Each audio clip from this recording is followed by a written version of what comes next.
Hello, welcome to our program this afternoon, in Zones of Conflict. My name is Nicholas Miller. I'm the Parle Director, Public Affairs and Religious Liberty Director of the Lake Union Conference and a professor at the Andrews University Seminary.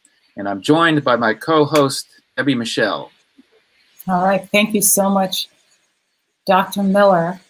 I am Debbie Michelle, and I'm the Associate Director of Communication for the Lake Union Conference. And I too welcome our viewers.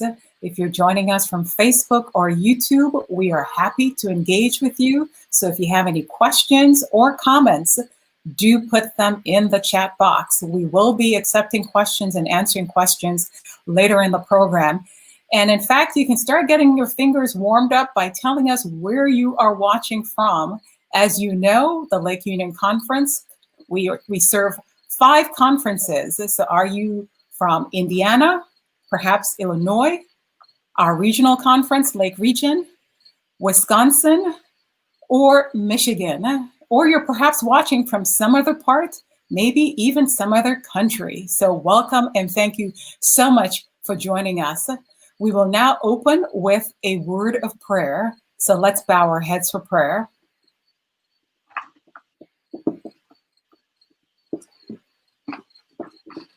Dear kind and ever-loving Father, we sure do need you now. And as we grapple with these issues of ministering to what seems to be an ever-growing list of cities facing upheavals at this time, we sure do need you.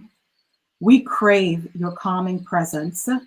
Open our hearts and our minds and let us hear your voice, a voice that wants us to minister to those around us. Let the discussions here, dear Father, be seasoned with grace, that it will bring light and understanding to this topic of ministering to those in these conflict zones. We thank you so much for never leaving us and never forsaking us. Be with us and be with the technology. In Jesus' name I pray. Amen. Amen. Thank you, Debbie, for that opening welcome and word of prayer. I would like to spend a moment providing some historical perspective to our current time. This is not the first time that the Adventist Church has ministered in times of conflict. Indeed, I think it's fair to say the Adventist Church was born in a time of social conflict. The period from 1844 through the 1860s was a time of significant both political and even military conflict in our country. Our country was wrestling over great moral issues, including those of slavery and racism, some of which, of course, we continue to deal with today. And Adventism didn't maintain its institutional existence, as young as it was, by ignoring the conflict, right? It stayed out of partisan politics, but was it quiet on issues of moral justice and fairness and right? No, it was not. Many of our early leaders were very involved in the movement for the abolition of slavery.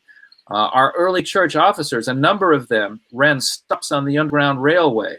Our prophet, Ellen White, talked about the duty that we had to disobey federal law and not return runaway slaves, but to harbor them and to help them. We continued this social activism later into the 19th century in seeking to minister to educate the freed slaves in the South. We also were involved in temperance reform and prohibition as a legal political movement. Ellen White calling for us to vote for people who would pass laws protecting temperance, protecting families and women and children. So we were very socially active. But in the early 20th century, after Ellen White died, we became influenced by what I would describe as a Southern fundamentalism, which believed not just in the separation of church and state, but in the separation of morality in the state, not allowing Christians or the church to speak to issues of public justice and import, calling those things political and saying we should stay out. And unfortunately, Adventism followed that pathway through the 1930s, 40s, and 50s, even into the 60s. And most, at least, of the white side of the church stayed on the fringes of the civil rights movement, many of them even criticizing it and saying it was a distraction from the gospel.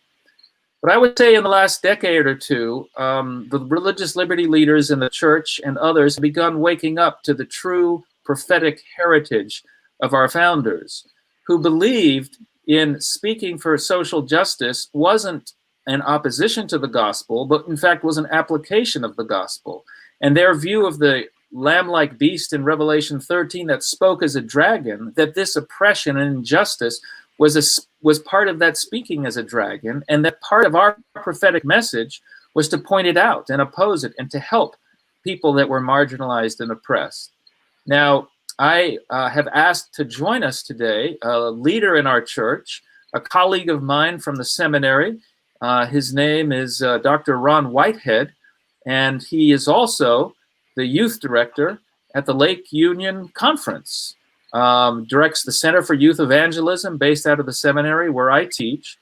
And Dr. Whitehead has been in some ways on the front lines of this shift in our church as we become more socially aware and more aware of the connections between the gospel and prophecy and making a difference in our community and even opposing forces of evil that harm and hurt people. And I wonder, Dr. Whitehead, or maybe I can call you Ron and you can call me Nick, if you can talk to me a little bit about this shift. Am I right about this shift that I feel like we've been experiencing in the last decade or two, and how it's seen from your side of the church and what experiences you've had with that? Yeah, Nick, first of all, it's a great honor to be a part of this symposium, this discussion about such an important topic, a timely topic, not just for North America, but for our entire world. Yeah, what's happening, the shift is what's, let me illustrate that for you. Every Adventist church is trying to figure out ways, approaches to attract and retain this current generation, to make sure that they have that safe place, a safe home. They want their young people, they want young adults a part of their local church. And the topic we're talking about today illustrates what an active Adventist Christian church should be thinking about. This current generation, every indication that we're finding through a whole process, I won't take time to explain. What we're finding is this generation, they're created in a unique way for action. They want to be a part of a church, a local church, or the church in general. They want to belong to a denomination that doesn't just talk about challenges and problems within their communities and within their cultural context, but they want to be a part of a church that's doing something to make a difference. I'll give you an example. We have, in our research, we find that this generation wants to be socially active. They don't want to just pray for the poor. They don't want to just sing about the poor. They don't want to hear another sermon about the poor. They want to do something for the poor. So the most active congregations that I know about are figuring out ways to engage their young adults, their senior youth, in making a difference in their communities. So it's always been underground, but now young people today are looking for their church to give leadership more than just words. Does that make sense? Certainly does. Absolutely. And I'm wondering if you can talk about where you've been over the last few months in your role as youth director and how that's been happening on the ground. Yeah, my first visit to a challenged area was after Mr. Floyd's loss of life there in the Twin Cities, Minneapolis area. That was a very moving experience. We had several hundred young people in all ages, but the bulk of the attendance was young people coming out, organizing themselves with some pastoral support to do a very appropriate type of a march, a presence in the community that the tragedy took place, the loss of life took place. And it was a great honor to be there. And then after that, I was in Portland, Oregon, and that's a different kind of experience and what's happening there and the response of the community to the topic we're talking about today. And of course, last weekend we're in Kenosha, Wisconsin, and I was a part of that special Sabbath day. All right, we're going to be hearing So some I'm getting more a sense. Yeah. Go ahead, Nick. Go ahead. Well, I was just going to say that, we're going to hear from each of these locations and people that were on the ground. But I thought that the important element you're bringing to the table is that these aren't just isolated Adventists kind of spontaneously, maybe some of them are spontaneously popping up, and we support that, but that there's actually some of the leaders are realizing the importance of this, and there's a concerted effort at the union level and at the seminary and at the division level to help coordinate and provide support for this. This isn't just an accident, it's spontaneity also combining with planned oversight, that the leadership of the church is seeing the importance of this direction. Is that a fair assessment of it? That's a very fair assessment. In the past, our faith community has been slow, and sometimes at times not even putting a public statement together about things in communities that have challenged the community but now we see the church adjusting. It's actually putting statements, public statements, the organized church at large. What the next step we're finding is the church at large is following the leadership at the local church. I need to say it this way: the conferences, union, divisions, whatever, they're not trying to get involved in communities that they're not a part of, but they're willing to support organized leadership at the local church level in those communities. That's the switch that I'm excited about, and I hope we get good report on today. It's the local Adventist Christians living in these communities that are under some challenges, big challenges. It's the local church owning their community and in their community, not just isolating back to the building. Does that make sense?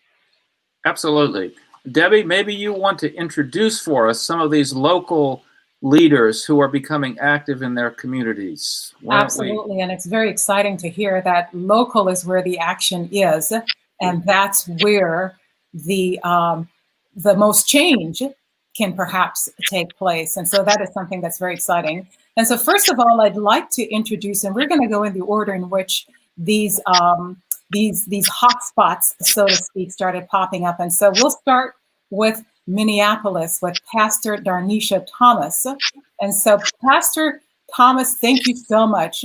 Darnisha, if you don't mind me calling you. And so you serve as the associate pastor of the Southview Seventh-day Adventist Church there, and you're also the children's ministry director for the Minnesota Conference.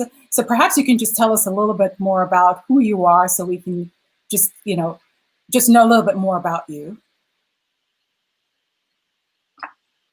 I think you're muted.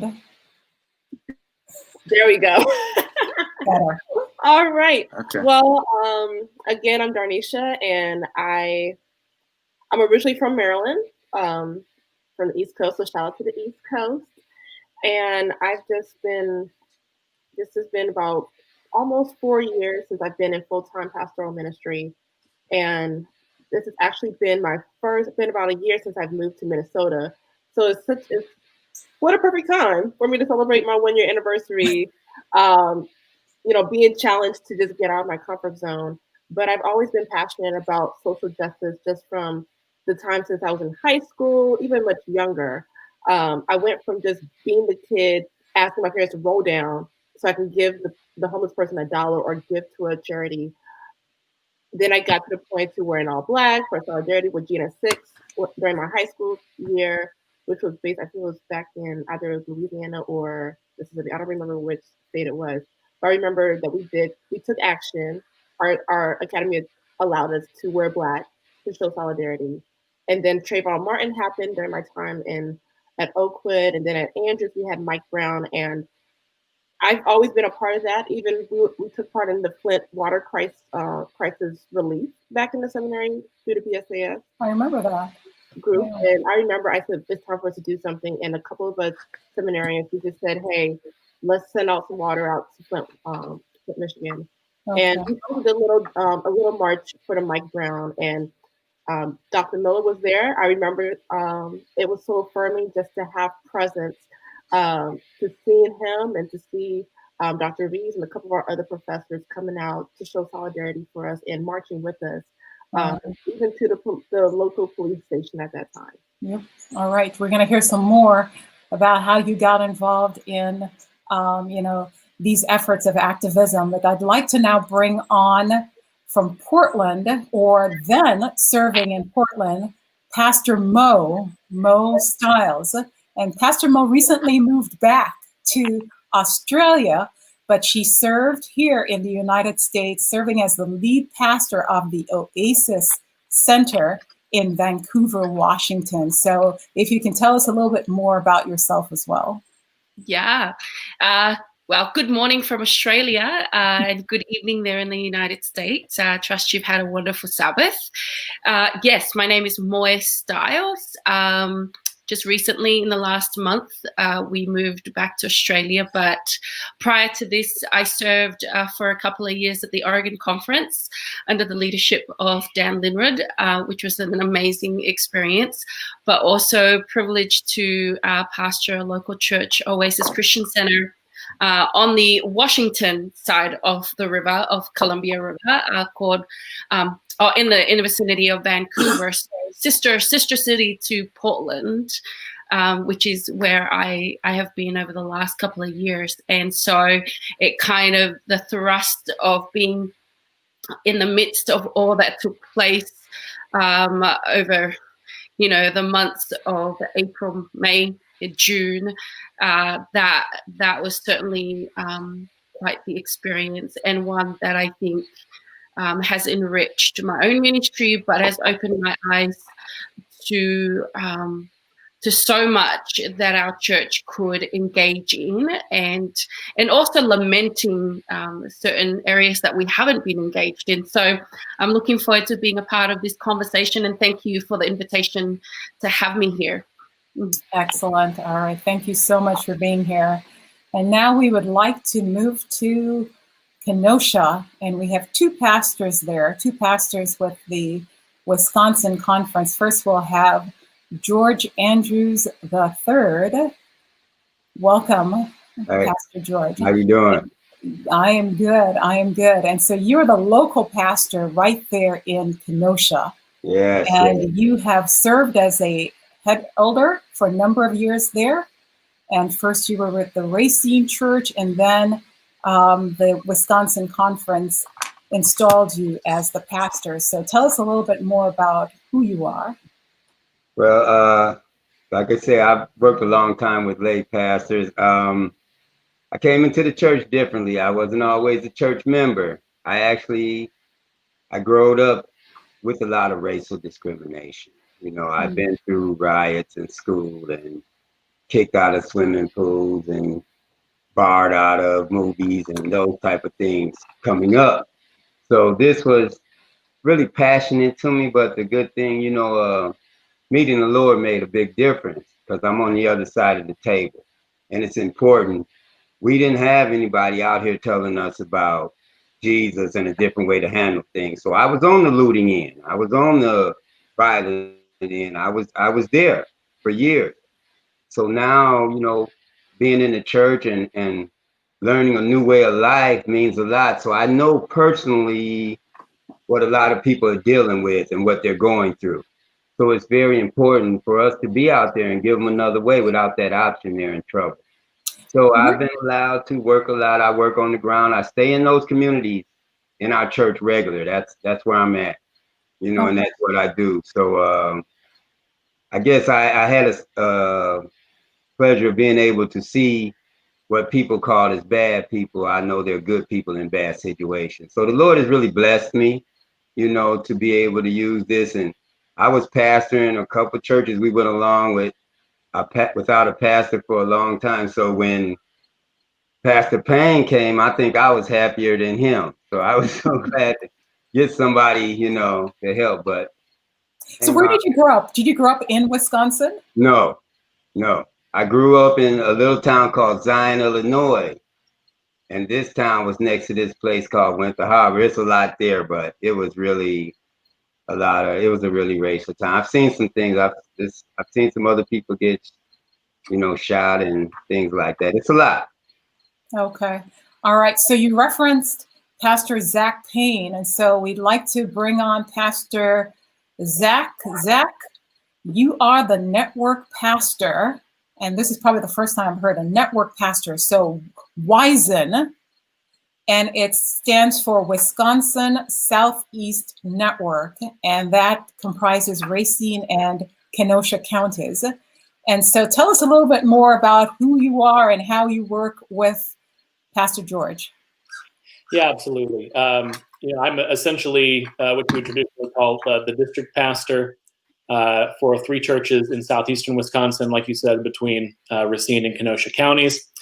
I'm originally from Florida. Ended up working with the Wisconsin Conference starting in 2012, and as a youth, I remember growing up in Indianapolis area and being involved in homeless ministries and just kind of developing a heart for community care. As a youth pastor, we started a homeless ministry in Green Bay, Wisconsin, and we developed a good relationship not only with the homeless community, but also with those who were helping the homeless. And we ended up really being able to reach out to those who not only were living in shelters, but also who were living in the woods even throughout the winter in Wisconsin. So providing sleeping bags and tents and stuff like that as well. So just kind of, growing up with this passion for community care, I've kind of brought that into my pastoring in southeastern Wisconsin. And, I think that has, my wife and I had the intentionality of moving into the urban area, into the city, so that we could really experience what was going on in the community. And I think that has really given us the ability to feel the heartbeat of the city and the issues that they're going through. This past couple of weeks in Kenosha has been obviously, close to our heart, because it's not only the place that we take care of, but it's also the place that we live. And so, we decided that, when things really went down, we really needed to do something different and address the situation there. So I live in Racine, which is my house is about 9 minutes from Kenosha downtown, where all of the action was happening. So. All right. Thank you, Zach. And so there we have it. Those are our ministers who we're going to be talking and getting a little bit more about what happened in their territory. And so we're going to transition to going in depth with what happened in Minneapolis, which pretty much has been ground zero where a lot of these unrests have started from there. And so there's a video, and actually in Minneapolis, Pastor Ron, who went there, and as he mentioned earlier, supporting the youth, because the Lake Union does have a church there in Minnesota, one of our regional churches. And so he was on the ground and he filmed some conversations with folks there. And so we're going to roll that tape now, and then we will open it up where we'll start talking with Pastor Darnisha after the video. On Saturday, June 20, hundreds of youth and young adults took to the streets of Minneapolis, Minnesota, with a cry for justice and healing, an outreach event aimed at rebuilding the city and regaining a sense of peace. The event, held in the aftermath of George Floyd's murder on May 25, was attended by more than 350 volunteers, 16 Adventist churches, and officials from the Lake Region, Central States, and Minnesota conferences. The day began on the steps of Minneapolis First Church, just 8 minutes from the scene where Floyd's life was taken. In lieu of a traditional Sabbath worship service, volunteers, most of whom were under age 35, dispersed to one of 7 outreach locations in Minneapolis. Each station had a unique mission tailored to the needs and demographics of the neighborhood. All offered supplies, lunches, prayers, and a place to submit ideas of ways churches can sustain aid after the media tension subsides and police brutality is no longer a trending topic. Participants regrouped for a peaceful march to the George Floyd Memorial located at the intersection of East 38th Street and Chicago Avenue. After 8 minutes and 46 seconds of silence to commemorate the length of time Floyd was pinned to the ground by the police officer, flowers were laid at the site and solemn prayers offered up for all victims of racism and police brutality. Organizer of the event and youth pastor for the Kenyan Community Church, Ezra Kenyanya, shared with Director for the Center of Youth Evangelism, Ron Whitehead, why he was inspired to plan this event. When we had all these unrest happen, a lot of young people were out there protesting already. And it showed that they have feelings, they have emotions, they're part of this. But the question is, where does my Christianity part come in? And so what I think is to give them a chance to be out there and speak to the world in a way that is different than the world is used. Not to stay silent, but to be there and speak and everything else. So that is why it's important. It helps build their faith. It helps build their all the knowledge, the theory they've always had, all the practical lessons they've learned in Pathfinder. You'll have a chance to be out there actually being able to take the church out of a building to the community. And that's the most powerful thing that I think I'm hearing from the young people.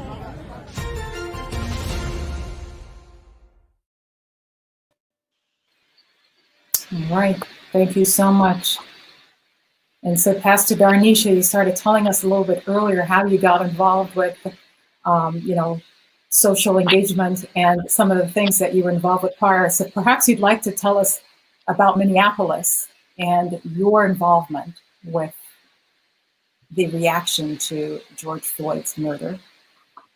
Yeah, so prior to George Floyd's murder, I was actually connected to the NAACP chapter of the Minneapolis or the Twin Cities. They have, that was my goal. As soon as I moved in, was I need to connect to see what's happening.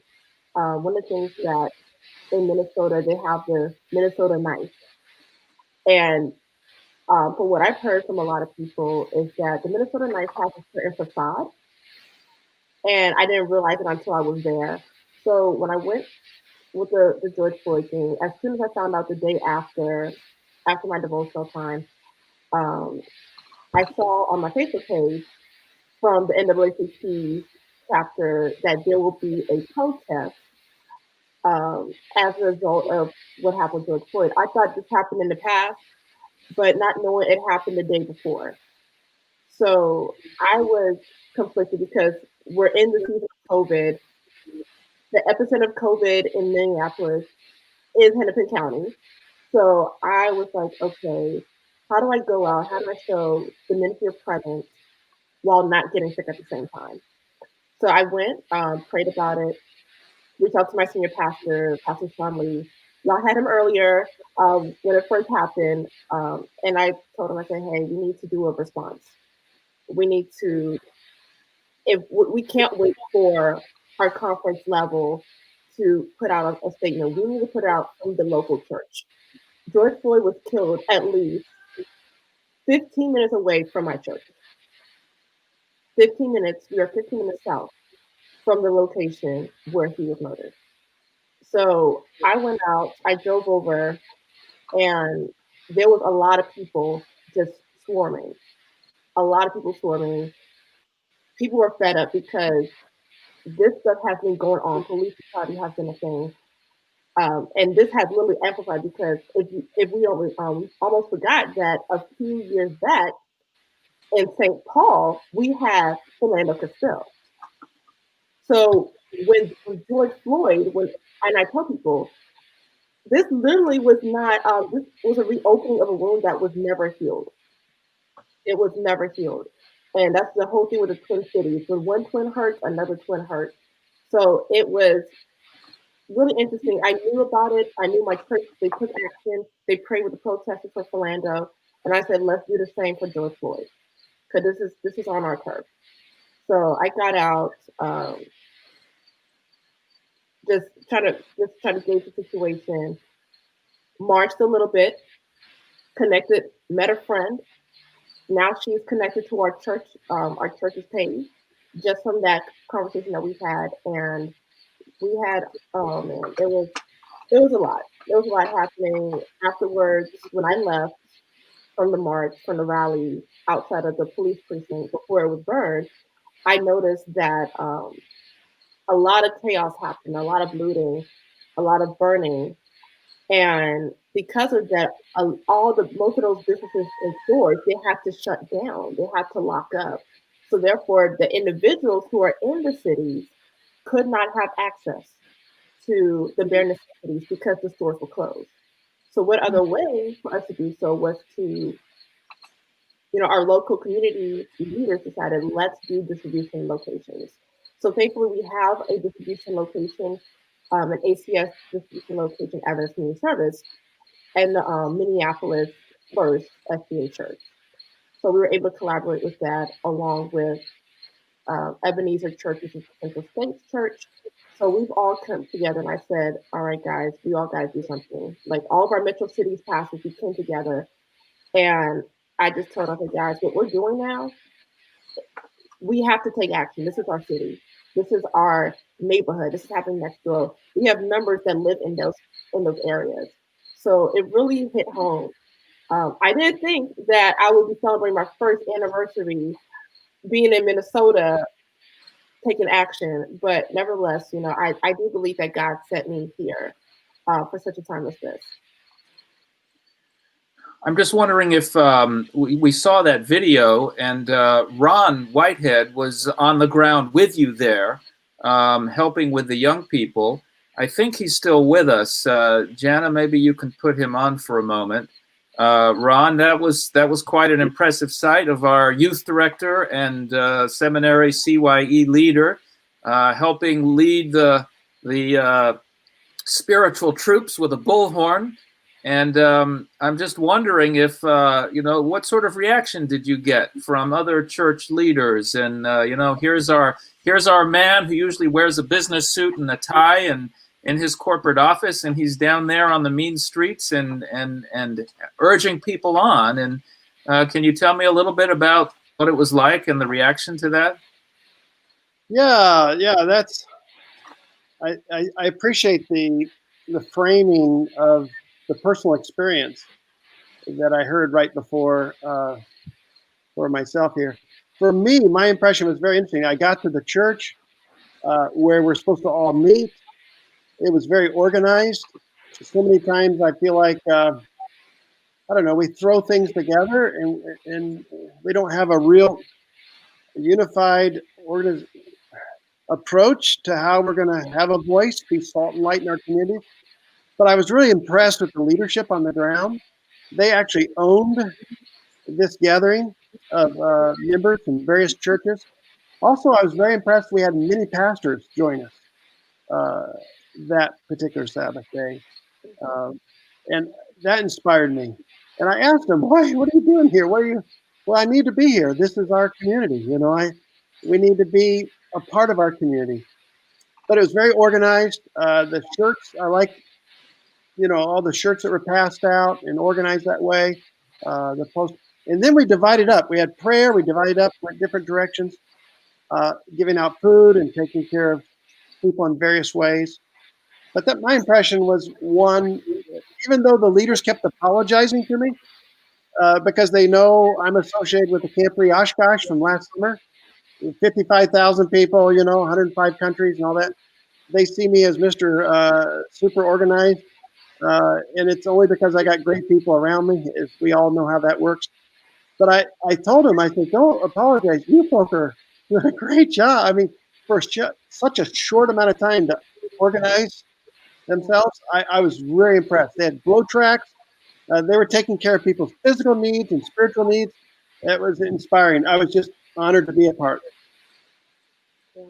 We're going to hear more from Darnisha and Ron. We want to talk to them about the lessons they've learned from these events and moving forward, and the vision we can cast for our communities. But at this point, we do need to move on to the next hotspot that came up after Minneapolis, and that was Portland.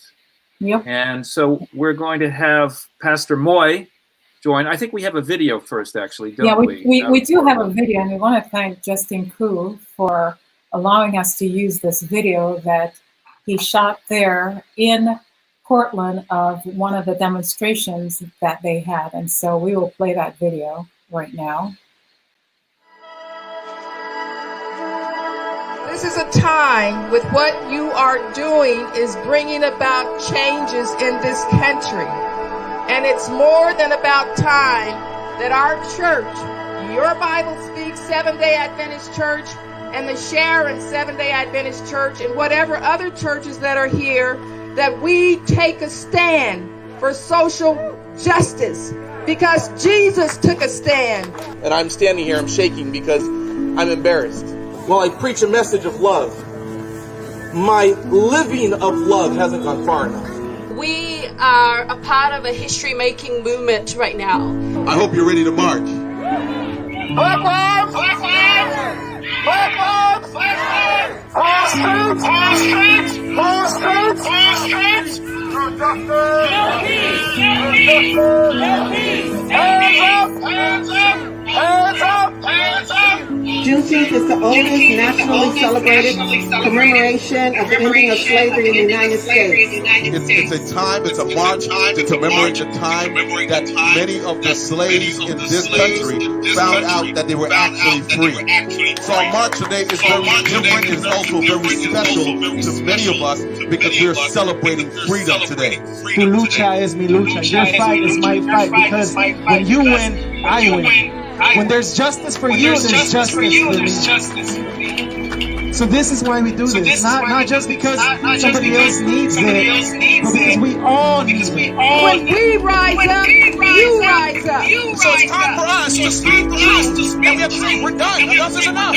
So let us never be silent. Let us never fail to be heard. Never let us fail to be allies. And to just not be racist, but we need to be actively anti-racist. This is not okay.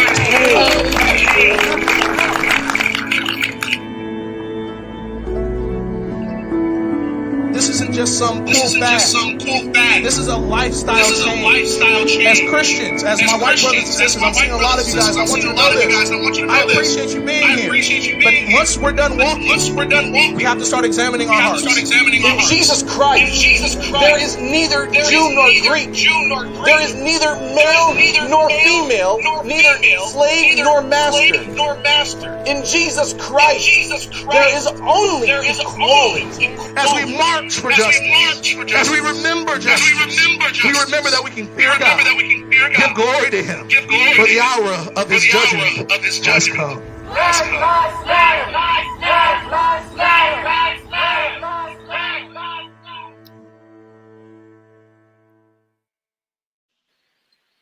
All right, Mo, we saw you there on the front lines marching, and we saw you on the bullhorn talking.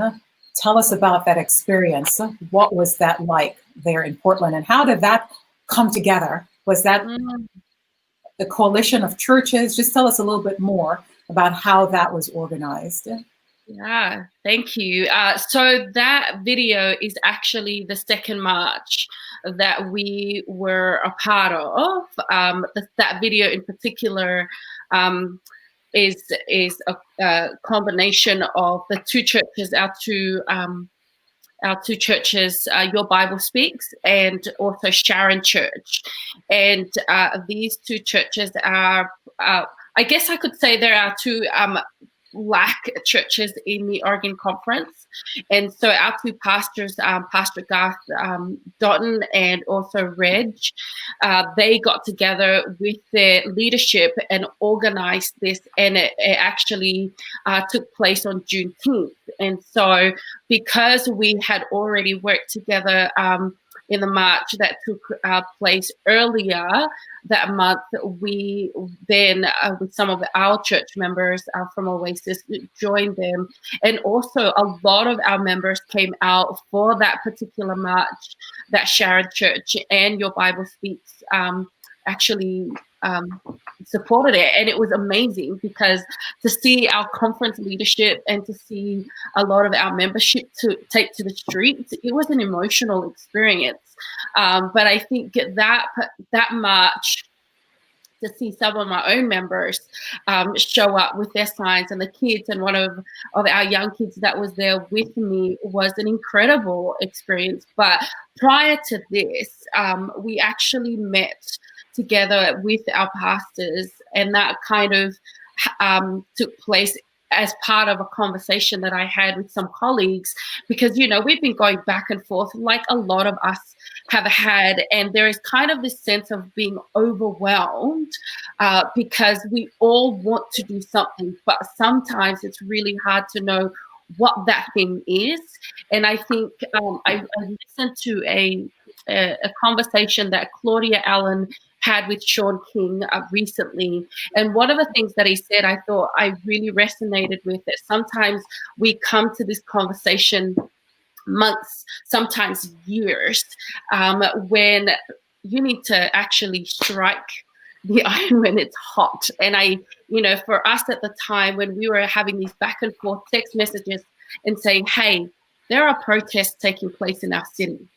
And hey, there are people taking, to the streets in our city. And often I think as pastors, we look on, and sometimes as leaders, we look on and have these conversations behind these events, but we don't often show up to it. And so for me, I think when the George Floyd event took place, I was already boiling in my person, because the Ahmaud Arbery's death that took place earlier on. And so I was already reeling, and my body physically reacted to what took place in that. And so when the George Floyd death, the public execution of him, was televised, I just thought, where is my church and how can we show up? And so a conversation took place amongst some of our pastors, and we said, even if all we do is show up to the public square and pray for our city, because this is our city, this is where our people are. We pastor these cities. Even if all we do is show up and pray for our people, pray for our city, that's part of us ministering to the city. And so that's what happened. And so the first protest that we were a part of, whilst the protest in itself was the main one that took place in Portland, we joined that protest, and we gave the invitation that whoever wanted to be a part of that march, we were going to go. And thankfully, and again, an experience that for me will always stay with me is the fact that I was able to march with my conference president.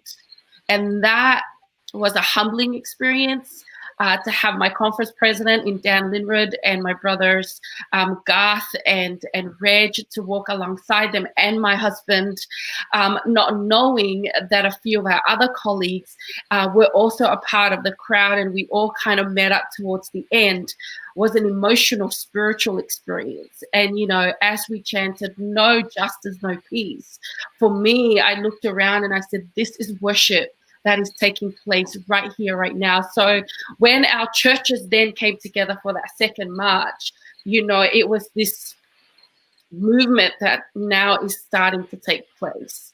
And we're saying, this is church. The church has just showed up.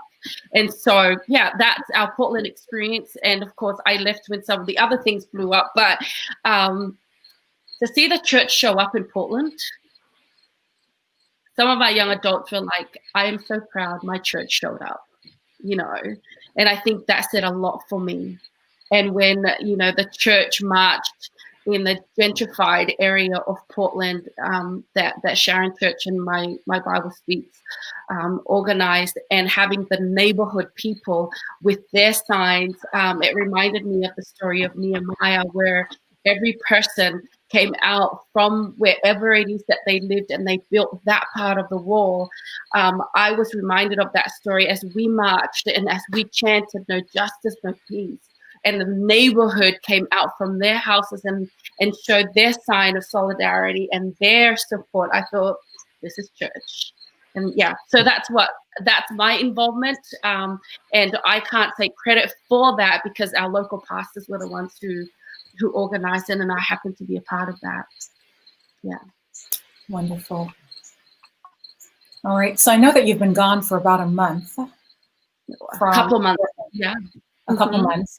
Because did those, we've been hearing about demonstrations that have continued. So has the church, are they still involved, or did they do those, demonstrations at the beginning and things have sort of receded? Perhaps you can tell us, prior to you leaving, what was happening there in Portland. Mm-hmm. Yeah, so I left at the end of beginning of July, and so up until the time that I left, in terms of individuals, there were individuals that continued to go and be a part of the protests. I know that for myself, I had been in a couple of them, including our church one, and so as far as an organized gathering of our Oregon Conference churches, I only know of those two because I was a part of that. But I also know that individual members continue to go, including some of my own young adults from Oasis. And so I don't know at this point whether some of them have continued. I know that one of the conversations that took place outside of these marches, which is the bare minimum that we can actually do, like the absolute bare minimum is to show up, onto the streets. Outside of these marches, how else can we as a church engage in this conversation in an effective manner that make changes, and so that is that next level. And of course, I had to leave. And so I know that a lot of them are now engaging in that next level of change, Gotcha. Yeah.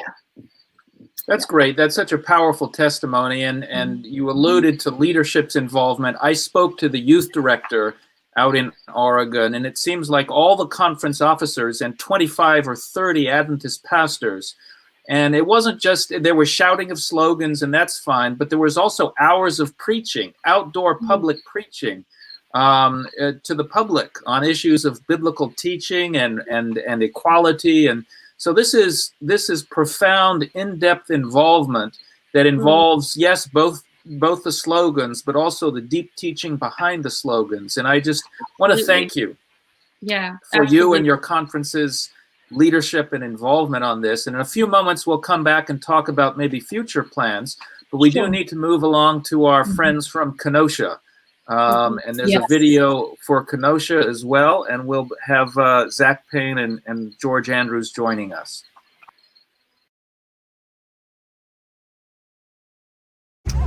Today we're in Kenosha. It's been in the news, obviously, for very sad reasons, and the only thing we can do is come and be a blessing. So the pastor of this district, he's organized a crew of, I believe, about 70 here. To mobilize, to not just say something, but do something. So we're here and we have a couple of crews going out to clean different areas of the city. They're also going to go to a part of the city that was hit really badly with businesses and offer up prayers and cards and just kind words.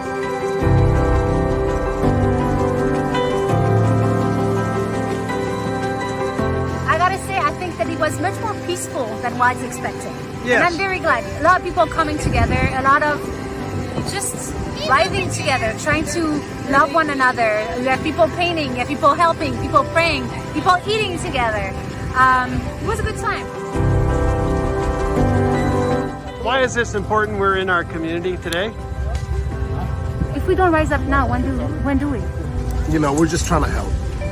And a lot of people are hurt. So, that's it. Just trying to bring people together. We came down here on Wednesday, some of my leadership and I, coming downtown and seeing the devastation, I was just like moved in that moment, like we need to be back as soon as possible. We have a group going to Uptown to go pray with some affected business owners, pray over some businesses that were burned to the ground, and also offer their services, see if they can help clean up We also have another group going down to a neighborhood that just really needs some TLC. One of the reasons we're coming together is for unity. There's just so much division, especially here in town, and to the point where it's, turned to violence. So I think the fact that we can come together and show that, regardless of background, regardless of location, because we've got a lot of, ethnic support. I mean, we've got a really big support coming together to just say we are united in Christ for this mission, to serve and to lift him up in this community. So that's been amazing to see.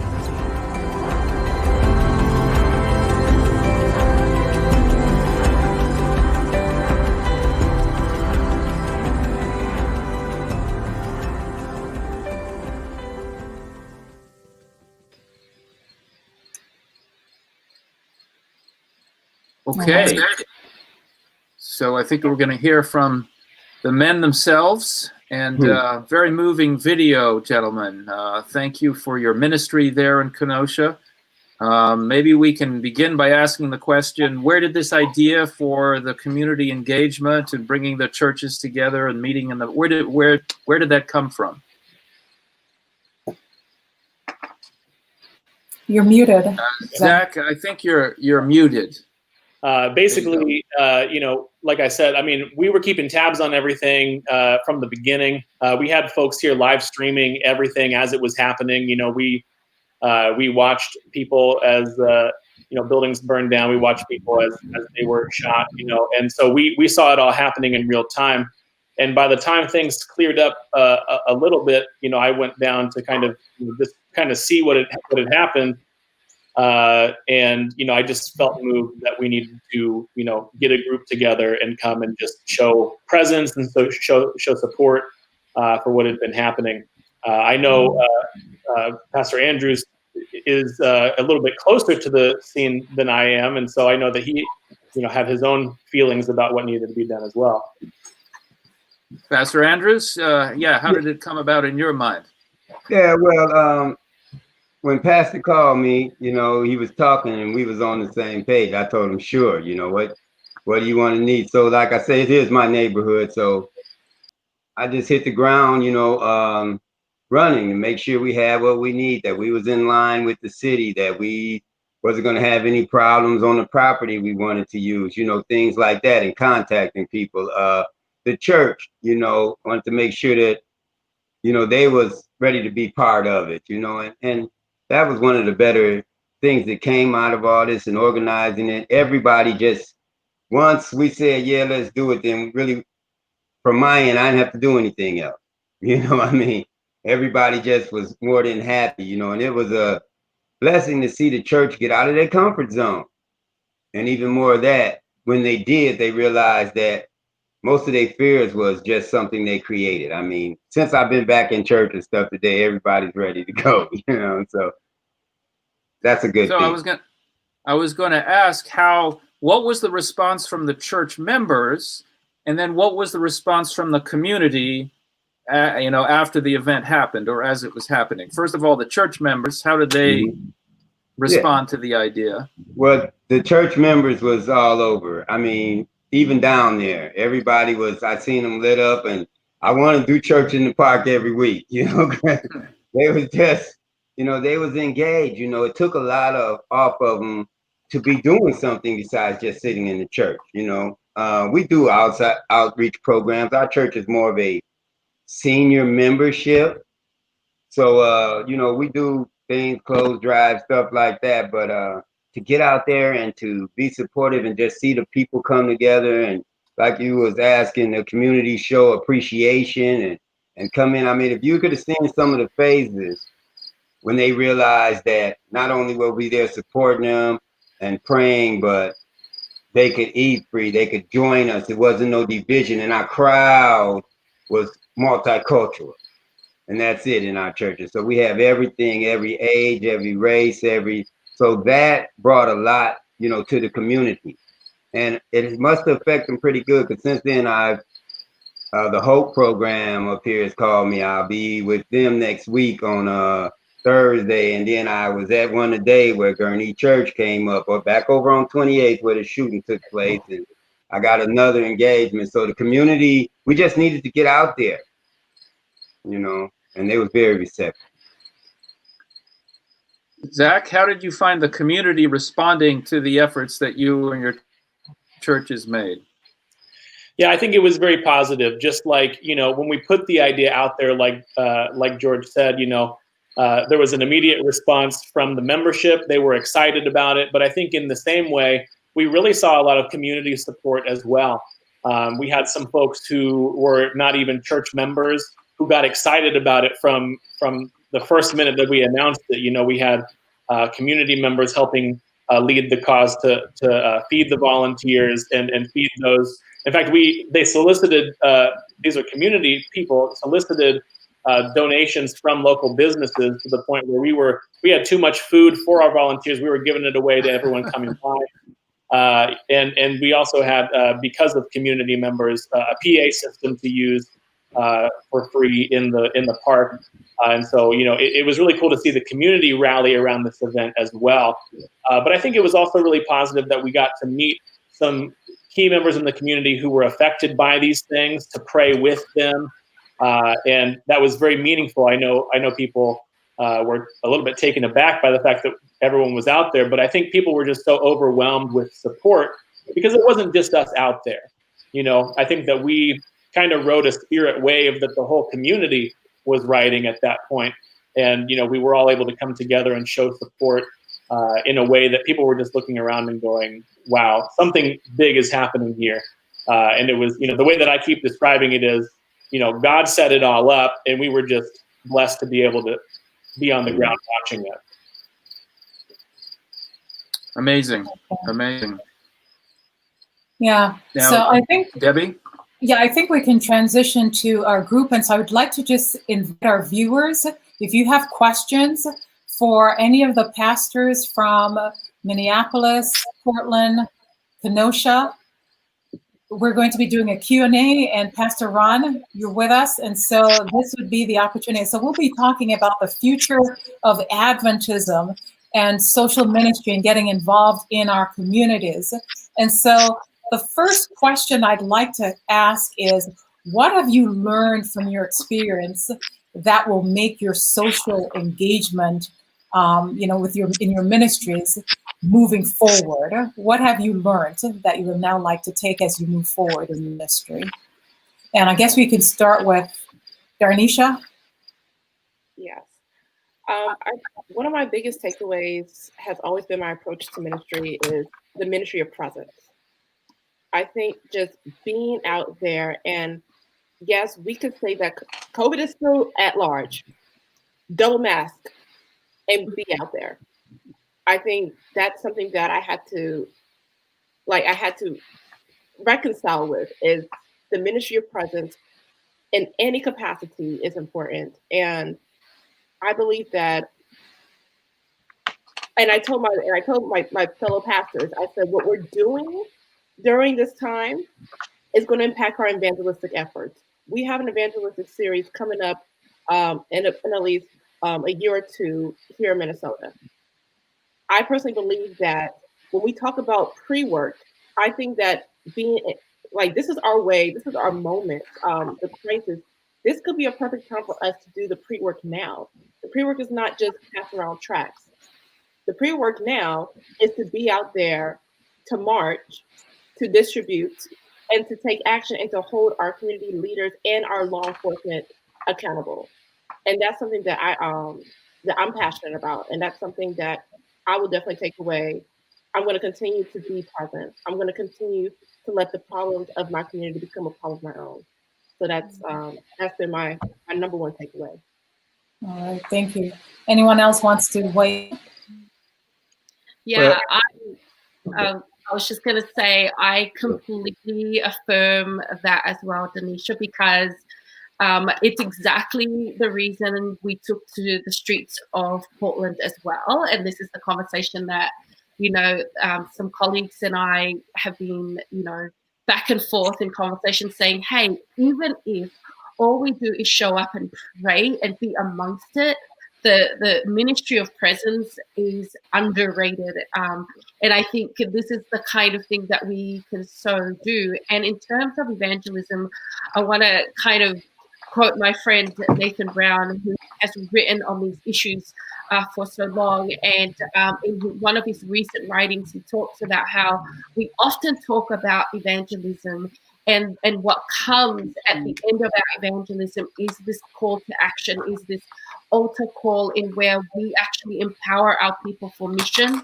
This is mission, where we actually call our people as they commit their lives to Jesus to mission, and that mission is to the ministry of presence, but as well as engaging in works of justice. And I think that's, so I just wanted to affirm what you've just shared, sister, of in terms of ministry of presence as well as evangelism. I think Pastor Ron was going to say something. Yeah, I'll add to the conversation a couple of takeaways. Barna research just came out this summer again. They've done this a few years ago, but they did it again. That we are the most diverse denomination within North America. And if ever we could leverage that blessing that God has given us, it's for such a time as this, to come together, cross-generational, cross-cultural, if we could come together and be a voice in our communities together, I think we'd have more influence in our communities to be that salt and light spoken about in Scripture. Also, I believe in the context of calling people to Jesus, evangelism, I think this is one of the tools for this current generation that speaks to them. I have many young adults telling me, I'm happy for the statements of the church. Those are good. But I'm very inspired by watching the church out making a difference in the community at large. And so that would be my takeaway. Good. What about George Andrews? You know, what I realized, and I guess I somewhat knew it from being out there all the time, the people are looking for something else.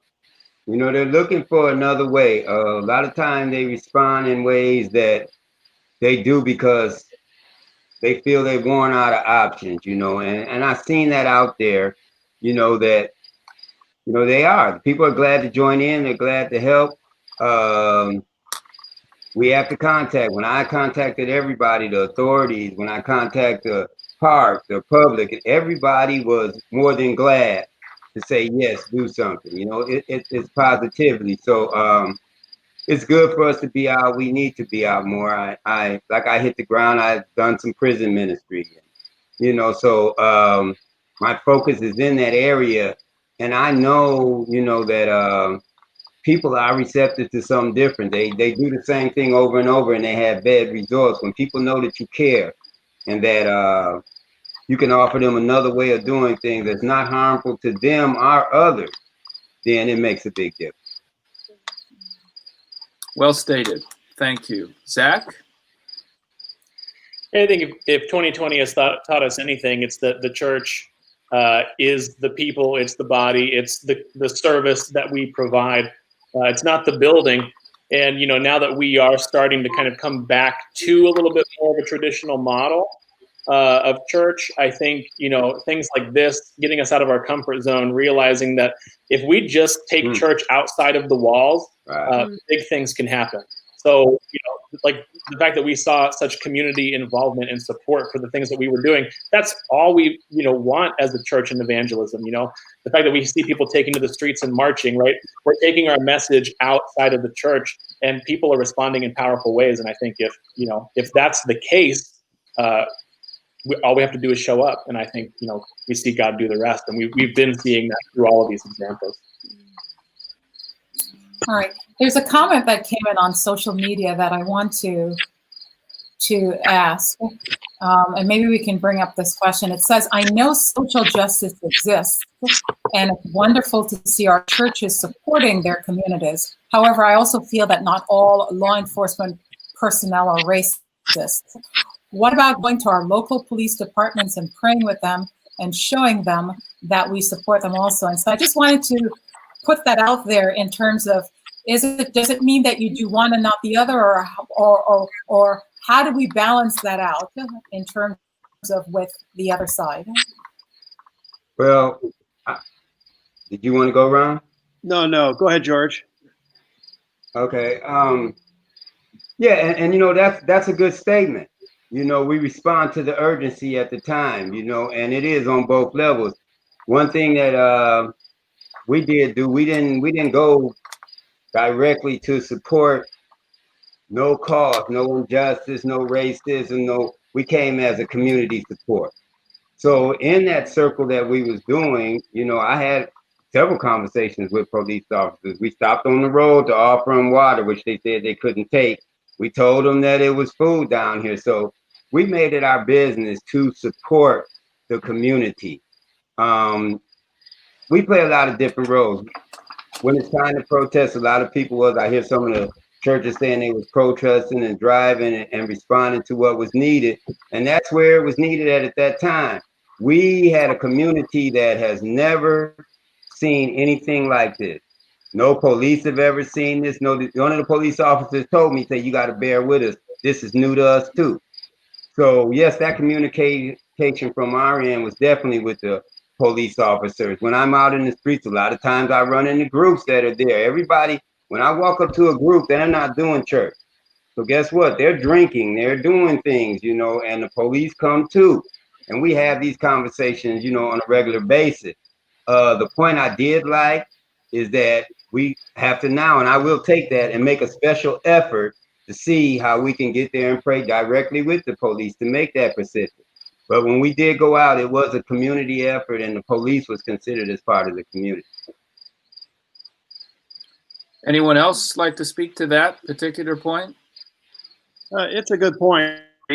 Not every officer is, we can't categorize everybody in the same way all the time.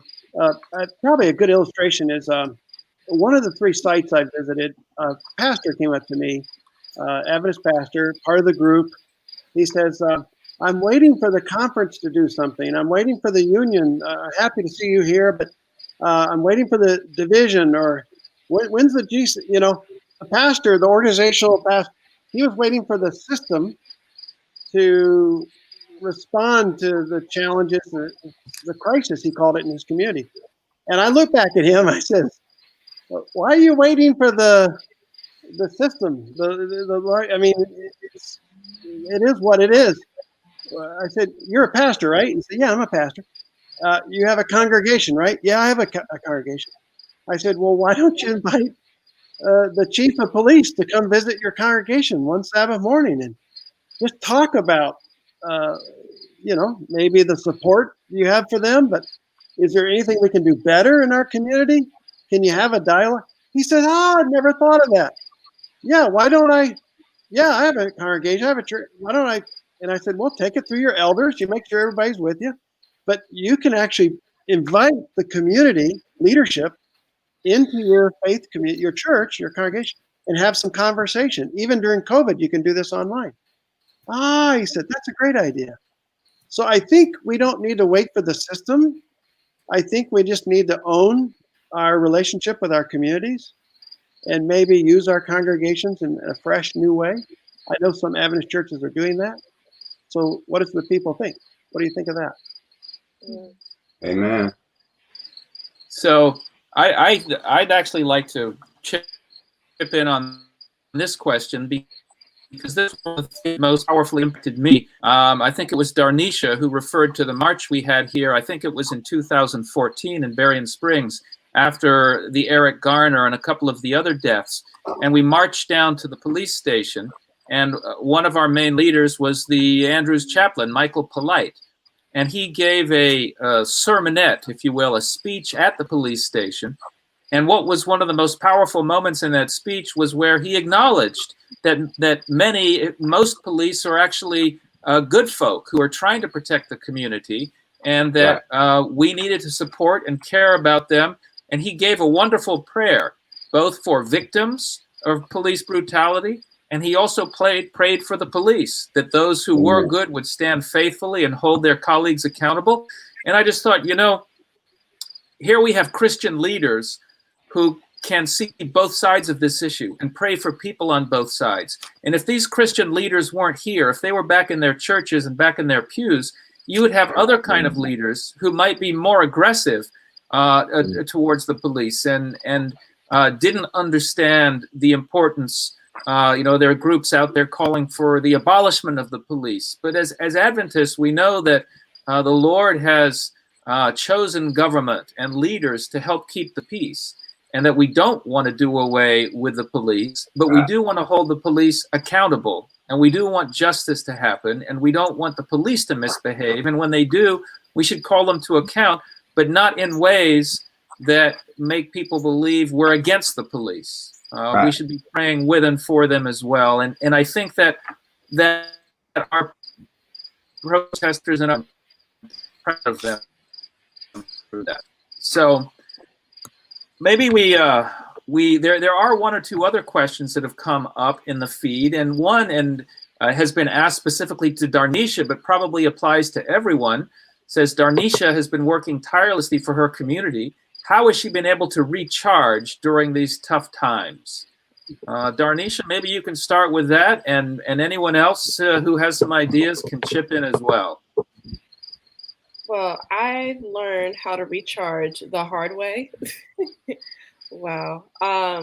Like since George Floyd, it was like either I was hitting the streets, I was in other meetings, being a pastor in my local congregation. That was tough. And Friday, Saturday, Sunday, I was driving out to the distribution locations and donating and stuff. And then Sunday, we sent a couple of our colleagues out to just scope the area by where the police precinct were, I think, where it was burned down off of Lake Street. So when I got back, I found out that one of my dear friends from college, she's in the area, and I got word that she was arrested for peacefully protesting. And that did a number to me.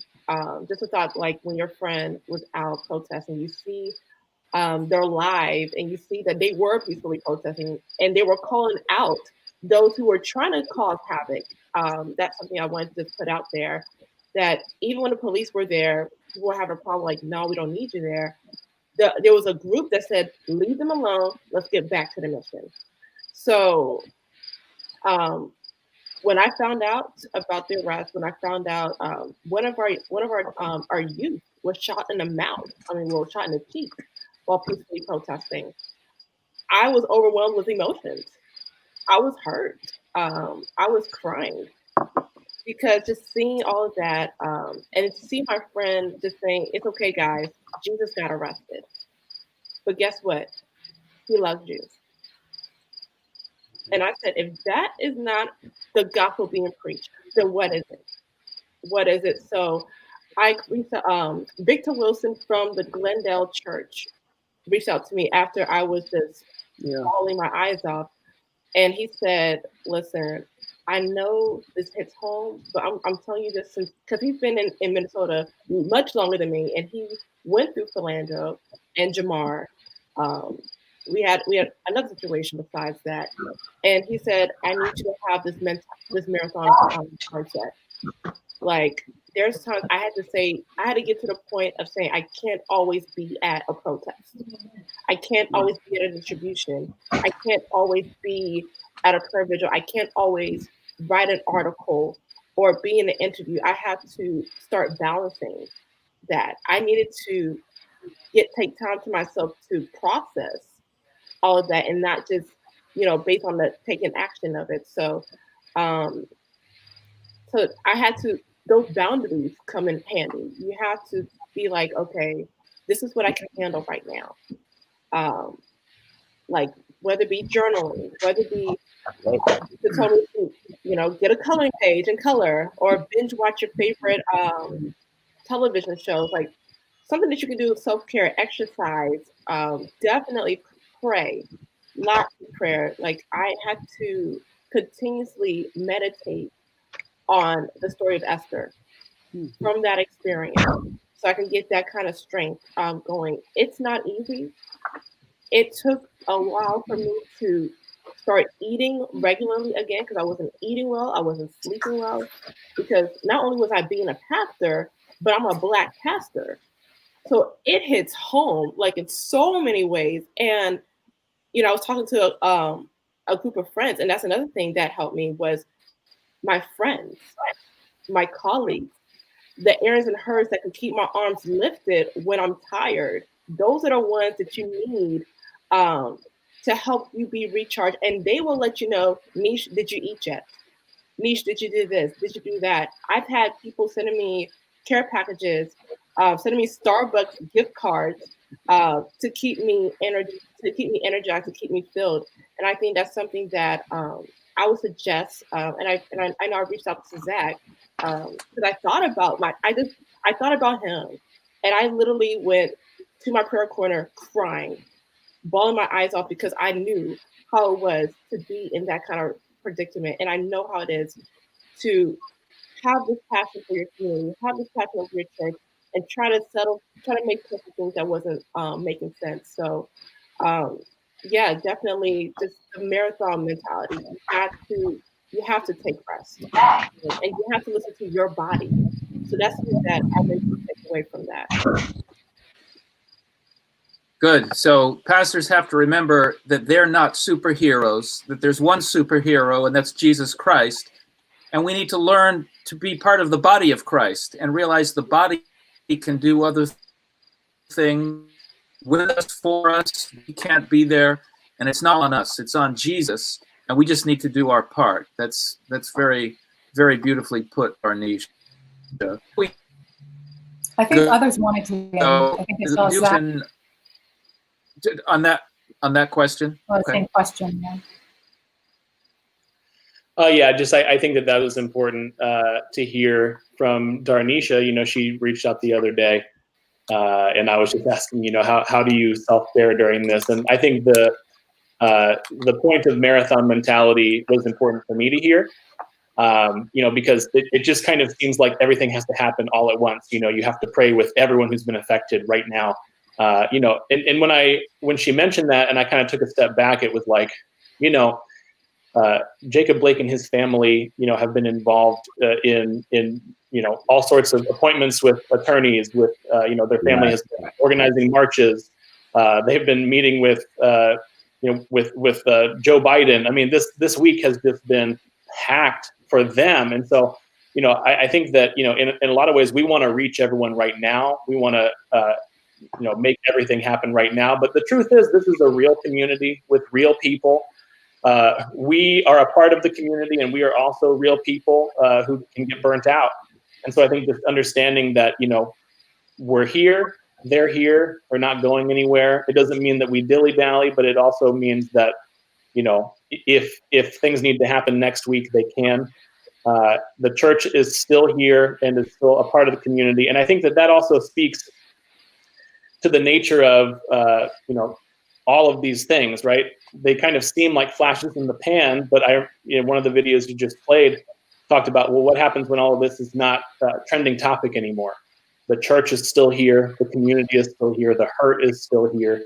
So I think playing that long game and realizing that even if we did get a bunch of stuff done this week, the work isn't over, and it's never going to be over. We have to continually engage with and reach out to the community and be there for them. So this has been, I think, a good springboard time, a good time for us to show the community that we exist, that we care, that we want to be there for them. And I think going from here, I think all of the churches that I've seen that are involved now have that goodwill community that knows that they care, and we can go forward from there in a positive way. So looking at the long game, I think, is also very important.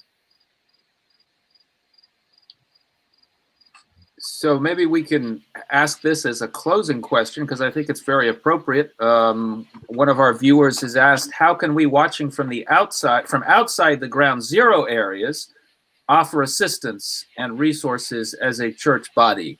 You all live in these important ground zero zones, but most of our church members don't. How can they help you? Well, I'm getting help right now by the support of the different conversations. the full understanding. You know, we was talking about the burnout, you know, and being tired. I think it's important to know that you have somebody else out there.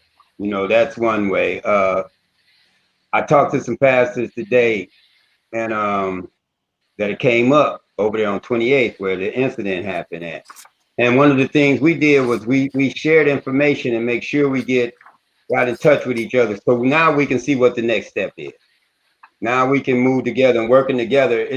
It's good to be in different areas, but to know who's doing what, so we're all not doing the same thing. I think that's going to make a big difference. That communication thing. And Pastor hit a good point. I talked to the Blake family today while I was over there, and we did the same thing. We have future appointments set up because they are so busy. So many people are doing so many things. Their son just started his first court hearing on some other things yesterday. So it's a lot of stuff going on, you know. The biggest way we can help is what you're doing right now. Help us be visible, you know, help us on the ground and support, you know, that we need. Our conferences, yeah, they do help. They help us monetarily, but they can just do so much. Our church is a small church. We got 20, 25 members. We're right here in Kenosha. So yes, we need, you know, help in different ways on some things we want to do. But you know, this was a hurting experience, not just for what happened, the police, the protesters, but to the community. We've never seen our community burn down like that. We've never seen armored cars and tanks riding up and down the street while you're sitting on the porch. We never seen people just being arrested because it's 7 o'clock, broad daylight, you need to go in the house. You know, this is new to everybody. So that's a question that can be answered over time. While we figure out what we want to do next year, we have to stay in touch to receive the help we're going to do. We're going to do that. Anyone else like to weigh in on that? I mean, I think just you know, being able to support through prayer, being able to support through reaching out, you know, like George said, just being able to have people check in with you, you know, have these conversations that need to be had with people outside the area, you know. So prayer, conversation. I would welcome people to come see for themselves, you know, because again, one of the reasons that I think it was important to move into the city is we are here now as a result. You know, some people, if you're outside of the area, it's hard to empathize. It's hard to, you know, really see firsthand what's going on. You know, I know even for myself, you know, I live 9 miles from, you know, the area that was affected, and driving through there, even though I've driven through there hundreds of times, seemed like a totally different place. So if you haven't been here, you know, I would say, you know, come. If anyone wants to organize a group from out of town, I'm happy to meet and help facilitate that. And then finally, you know, give, because really we have a lot of needs. Like Pastor George said, in our area, we have small churches. We don't have enormous amounts of resource to leverage towards these things. So if you're you know, if you're moved by what you're seeing and you would like to do something, get in contact with one of us here on Facebook. You know, we're all connected to this stream, and we'd be happy to help you. You know, how you can help us with next steps. So I was just thinking too, like, you know, I am one of the people that, so I lived just across the river from Portland in Vancouver, but now back in Australia. I think there's a couple of things that come to mind is these issues trigger a lot of us in different ways. And I think there's a lot of fear, there's a lot of hurt, there's a lot of pain that people are experiencing. And I think check in with that. That's part of the ways that you can also support, because sometimes you know, being invited to some of these panels and also being asked certain questions about what's going on the ground, I think there is a plethora of information and resources out there. Read up.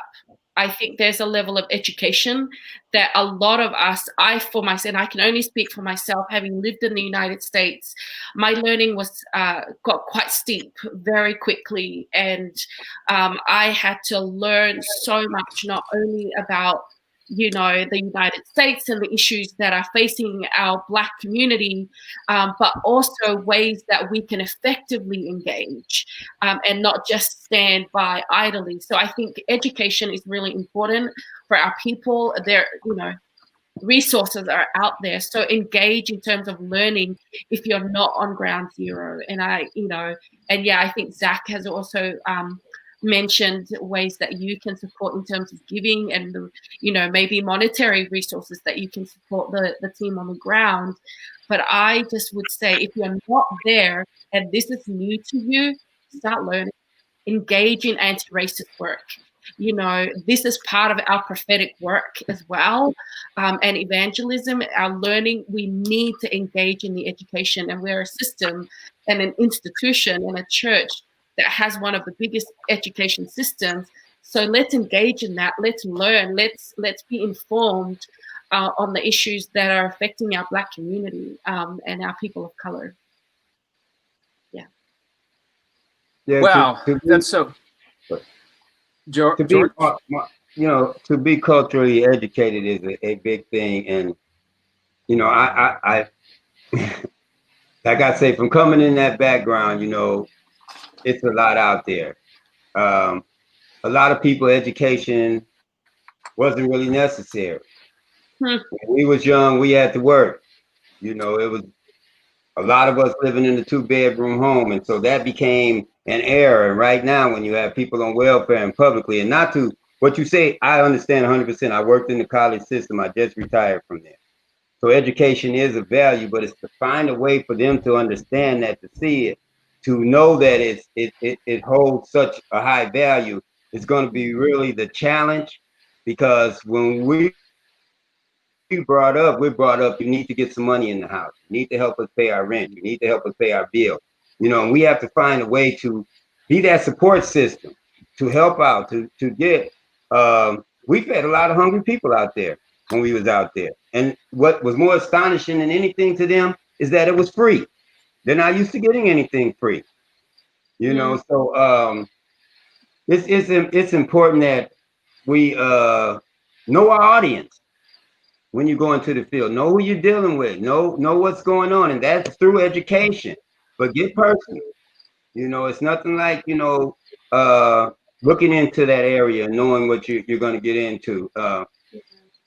I talked today in church. I feel God has thrown me in the trenches because that's where I come from. But guess what? That's my comfort zone. So when we have things up where people don't want to go because whatever the reason, I wouldn't advise anybody to go. I'll go there. The prisons doesn't bother me. The shooting doesn't bother me. The people on the ground fighting and looting, because I can relate. So, and it's being effective out there and just helping them. And then once they know you care, then you got to help them. You got to be able to help them find a way to get an education. You got to help them find a way to do these type of things. Yeah. George, you're talking evangelism. Well, good. We've really come to the end of our. George, Ron, maybe have a final word here, and then we need to draw to a close. I was just affirming George. He was talking evangelism. Right. He was talking about how to be in the community and part of the community, which is inspiring. Thank you, George. And we are stronger together, cross-culturally, cross-generationally. We need to leverage the blessing that God's offered us. I look forward to the future, what God's going to do to teach us, instruct us how we can be more effective in our communities. Thank you for this discussion today. Well, thank you, everyone, for joining us here. This is a rich conversation and time together. I know there's more that needs to be said, and I'm sure there will be future programs in which we can say it, but we do need to wrap up for today. And I just want to end on the thought and the note that what we've seen here, I believe, is the gospel in action on the streets of our cities in this country. It's the gospel in action, and it's actually our prophetic message and heritage in action. The Three Angels' Messages, which is our Magna Carta, talks about the gospel going to every nation, kindred, tongue, tribe, and people. And if we are not a people who are sensitive to the difficulties and instances, the very groups that we live with, how will they believe that we have a message for them? If we don't show that we care about them in these worldly matters of justice, that even non-Christians and people of other faiths and non-faith can see as being important and true, if we can't speak to that from a gospel biblical perspective, Why should they care about a larger message we might have? And we do have a larger message. This isn't about substituting the social gospel for the real gospel, but by the real gospel about your brothers and sisters. I always reflect on the early church, the controversy that they had between the Hellenized Jews and the Greek and the Hebrews, and the feeding of the widows. And they appointed 7 new deacons. And all of those names were Greek names. The early church engaged in affirmative action and a kind of social justice movement inside the church. And the thing that's most remarkable about that for us is after that happened, the Bible records that the gospel spread powerfully through the community and to the priests. You can check it out in Acts 6 and 7. But to me, what it says is that the learned and the educated realized when a community of believers got together and were able to overcome cultural differences within their community, this was a sure sign that God was at work. And I think this movement, not just being a secular outside movement, is a movement that if we carry it out properly in our church, takes the gospel and our prophetic message to new places and new visibility and makes closer the falling of the latter rain and the final wrapping up of events. And so I wanted to leave you with those thoughts, and I know Debbie Michelle has a comment or two about a future program coming up.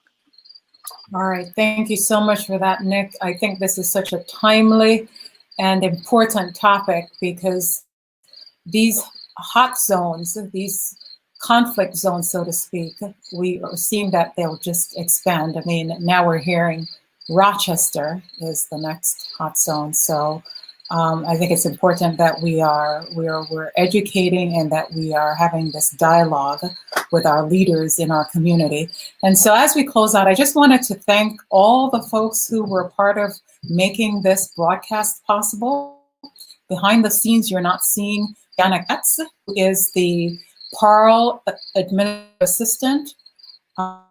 She was directing. We also have Kelly, Jonathan, for being a part and making this possible. As I leave, just wanted to just remind you that God is still on the throne. And I just want to say, may the Lord bless you and keep, may his face shine upon you, be gracious unto you, lift up his countenance on you and give you his peace. And so have a great, wonderful holiday weekend, and we'll see you next month for Inside the Herald. Good evening.